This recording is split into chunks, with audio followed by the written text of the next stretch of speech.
السلام عليكم ورحمة الله وبركاته.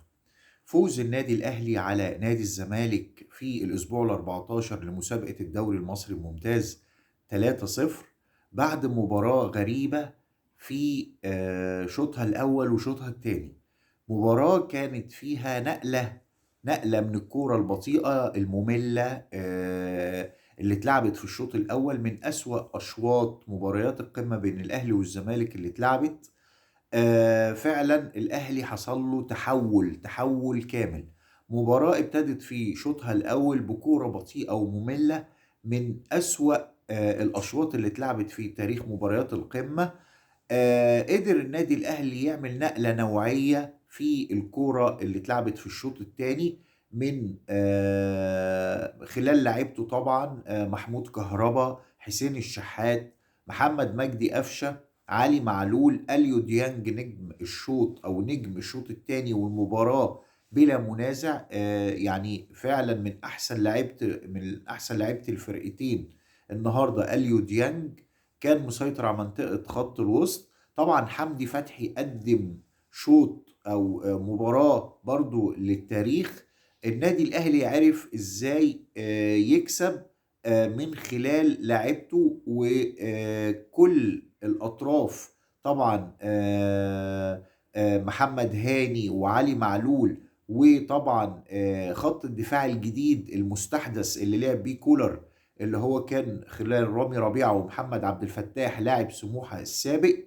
قدر النادي الأهلي يعمل توليفة، قدر إن هو في الدقيقة 60 يتقدم بالهدف الأول لمحمود كهربا بمساعدة حمدي فتحي، اللي صلّح كورة في منتهى الجمال والشياكة بدماغه لمحمود كهربا، اللي دخل حطّها في نُص الجون ليحرز الهدف الأول. طبعًا كولر قدر إن هو يفرض سيطرته اللي ما كانتش موجودة في الشوط الأولاني، قدر يفرضها في الشوط التاني، وقدر إن هو يعمل يعني mix كده ما بين قفشة وما بين محمد هاني وما بين معلول وما بين أحمد عبد القادر.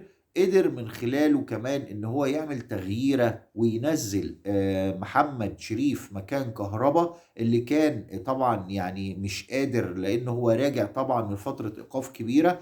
محمد شريف كان مفاجأة اللقاء. بعد ما نزل محمد شريف قدر يشغّل الأطراف، ومن خلال كورة في الدقيقة 74 ما بين عبد القادر وطبعًا حمدي فتحي نجم المباراة مع أليو ديانج زي ما ذكرنا.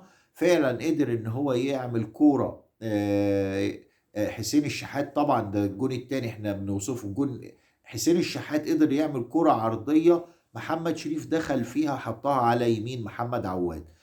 طبعًا بعد كده كولر طبعًا سيطرته فضلت مستمرة، تغييراته إنه ينزّل مفاجأة المباراة برضه طاهر محمد طاهر، حتى جماهير النادي الأهلي اتفاجئت بطاهر محمد طاهر في الملعب.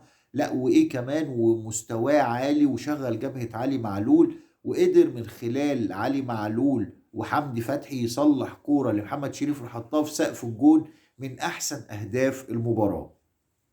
نادي الزمالك عاب عليه طبعًا تعنُّت جوزوالدو فريرا، اللي عمل التشكيلة الخطأ اللي دايمًا بيعملها، اللي بيلعب برضه بعبد الغني وبيلعب بحسام وبيلعب بالمسلوسي وبيلعب بعبد الشافي، وبعد كده يعمل التغييرة يخلّي المسلوسي، لأ ما يخلّيش المسلوسي، لأ يسحب السيسي، لأ ما يسحبش السيسي، ليه تبتدي بالسيسي برضه؟ حاجة غريبة ولوغاريتمات غريبة لفريرا بيكتب بيها نهايته، عشان يعني مجلس إدارة نادي الزمالك يجتمع بعد المباراة اللي انتهت 3-0 عشان يقول قراره الأخير في جوزوالدو فريرا، اللي فعلًا تعنُّته ويعني دماغه ودِّت فريق نادي الزمالك في حتّة تانية، مع إن الزمالك قماشته زي ما بيقول قماشة واسعة ولعيبة ممتازة، بس هو مش عايز التشكيلة الصح، مصمم على إنه هو يشرك السيسي مع دونجا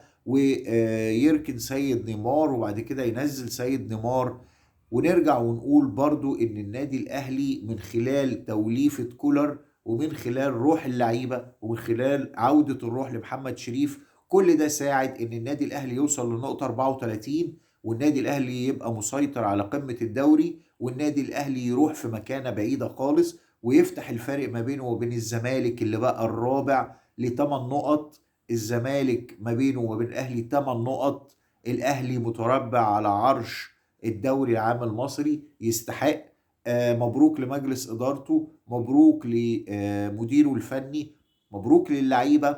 الزمالك لازم ياخد حذر ويرجع يلم أوراقه ويرتب أوراقه، لأن أنت بطل الدوري موسمين ورا بعض، فلازم ترجع برضو بطل لجماهيرك اللي مستنياك. بس في أو في ظل أو في عدم وجود جوزوالدو فريرا، لأن هو خلاص انتهت صلاحيته وتعنته، ومجلس إدارته مش هيسمح ليه بأن هو يفضل متواجد، لأن أنت كتبت نهايتك بإيدك.